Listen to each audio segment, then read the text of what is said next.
बिस्मिल्लाहिर्रहमानिर्रहीम। Pakistan weather update के साथ ताज़ा तरीन रिपोर्ट के साथ आपकी खिदमत में हाजिर हैं। इस टाइम पर तो कराची में धूप निकली हुई है, जैसे कि दोपहर के अभी 2:30 हो रहे हैं, लेकिन शाम में और सुबह में मौसम काफ़ी बेहतर हो जाता है और आज बारिश का इम्कान है। कुछ मुकामात पर बारिश होगी, मुल्क भर में ही बारिश का इम्कान है, लेकिन कुछ मुकामात पर बारिश होगी, जैसे कि पंजाब के बलाई, वस्ती, मगरबी, शुमाली, शुमाल मशरक़ी और जो बलूचिस्तान के जो मकामात हैं और पंजाब के जनूबी इलाका जात भी हैं और अंदरून सिंध के जितने मकामात हैं, मुल्क भर में ही बारिश का इम्कान है। कश्मीर के जो मकामात हैं, कोयटा, मरी, रावलपिंडी, इस्लामाबाद, खिता पटवार, दीर, चतराल, सवात, कोयटा, मरी और बहुत सारे मकामात पर, कुछ मकामात पर तेज़ हवाएं और चक्कर चलेंगे, कुछ मकामात पर बारिश होगी, कुछ मकामात पर ओले भी पड़ेंगे।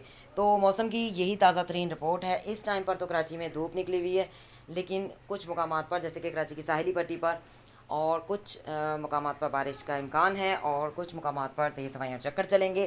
ख़ास तौर पर अंदरून सिंध में तेज़ हवाएं और चक्कर चलेंगे। कराची में तो कल से ही हवा चल रही है। यही सूरत हाल है। मौसम की ताज़ा तरीन रिपोर्ट हासिल करने के लिए चैनल को सब्सक्राइब करें। अपने शहर के बारे में जानना चाहते हैं, शहर का नाम लिखकर आप कमेंट कर सकते हैं।